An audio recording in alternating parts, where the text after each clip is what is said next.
Greetings, Michelle. Hi. How have you been since we chatted last? I have been awesome since we chatted last. There's so much going on right now. George's Intervention and Brain Dead are touring half of the same film festivals. They're two horror films I did. Brain Dead, directed by Kevin Tinney. George's Intervention, directed by J.T. Seaton. And actually, I went to the very first Texas Bloodbath Film Festival to see both of the films. They were both there, so I went to go rep both of the films with Kevin and with Dave Nicholson and Timberly Matonic, who were also involved in George's Intervention. So a lot of things going on. Sequel to The Cellar Door coming up. Things are good. That is great. Yeah, I just recently watched the film The Cellar Door, and I have to tell you, your performances really made the film. You can speak with your eyes too, which is a real plus in an actress's performance. Have you had training as an actress, or did it just come naturally to you? I wish it came naturally. No, I've actually had a lot of training. I got my degree in theater in Eastern New Mexico University in a teeny tiny town called Portales. And then I came out to LA and did a little bit of Strasbourg studying, and then got heavy duty in the Stella Adler with Arthur Mendoza. And then from that went into, how do I book the job? You have all this scene study experience, and I had no idea how to actually audition properly. So I went to Amy Linden for that, and within a couple of years of going to her, it was like, bam. So that's when I started to book a lot more things. That's great. Now, not to get off the subject of your acting career, but I'd like to ask you some more in-depth questions, okay? Okay. Good. Now, first of all, what was it like growing up in New Mexico? With so much culture there, it must make for an interesting childhood. New Mexico's awesome. There's no place like it. There's no sky like there is in New Mexico. There's no air. There's no, I mean, they have green chili, for crying out loud. I loved it. It's a very tricultural state. So there's a big through line of people who are connected to the earth in New Mexico, and so it gives it a completely different energy or vibe than anywhere else. Even in Albuquerque, which is, you know, the city, so to speak, of New Mexico. It's the largest town in New Mexico, and even there, with all the people, there's still a through line of people being connected to the earth. It's something that's very hard to explain. But I'm from, you know, mountains, so obviously I'm an earth child too. That's great. Has your family always been supportive of your career? I have the best family in the world. They're great. They've always been whatever makes you happy.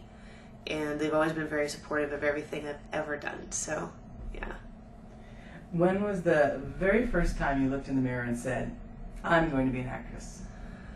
Oh man, I don't know. I was a little kid somewhere in there, and I think I was maybe 5 or 6, and I started to audition for the Missoula Children's Theater traveling company stuff. I don't remember what it was called. I was really little, and would get cast in little things like as like a tree or something where it would be like movement and maybe a couple lines here and there, and that's when I first got a bite of what I wanted to do.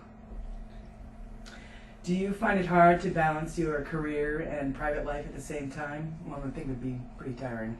It's exhausting. Mm-hmm.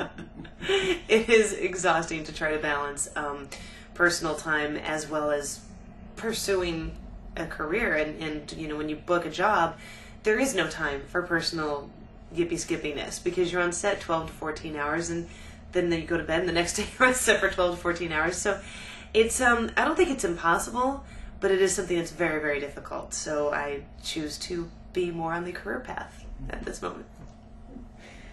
Who would you say is your most what would you say is your most memorable experience in film? One would think The Cellar Door would come to mind with that question. Most memorable experience in film. Well, there's a lot of different memorable moments. Brain Dead, I can't really say how I died, but I do. Around page 82, my character gets it. And that was a pretty memorable experience because of the goo that I was covered with. It was very slimy and disgusting. And the way that it happened is gross. It was it was a lot of fun. So it was extremely memorable because, I mean, nobody has ever died like that on film, I don't think, let alone real life for sure. And there's a lot of things about The Cellar Door that were greatly memorable because there were certain aspects of Rudy and I that were in sync at different moments. And so it was really weird because I'd wake up in a certain mood and find that the scenes we have to shoot today kind of match my mood. It was the synchronicity was just very strange. But it was good. And in the cellar door, probably the most memorable thing about that was, oddly enough, not even on set. I woke up to my alarm clock. It was a radio alarm clock at the time.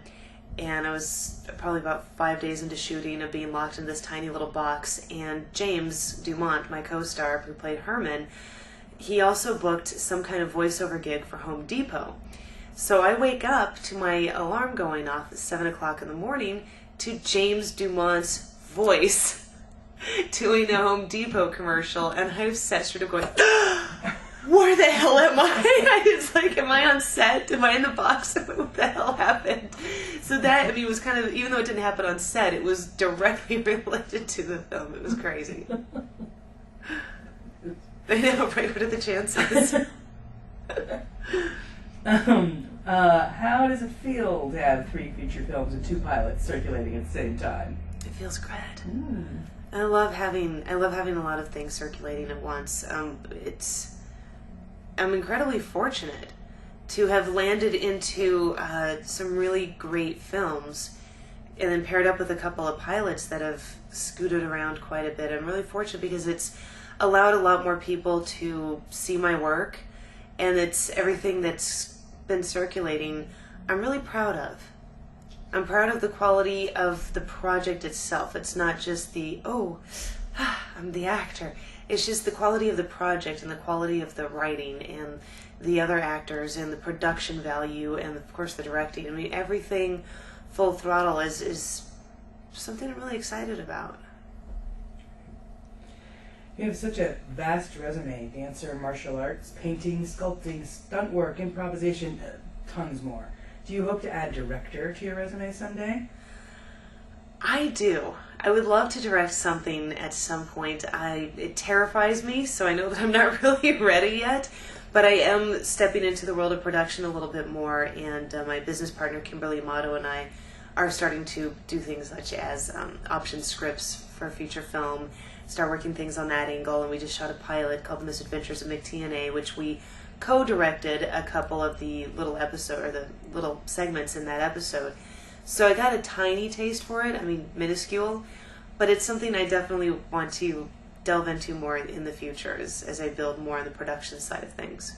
That's great. I think it really helps, having been an actor, to then become a director. Yeah. It's better communication, I think.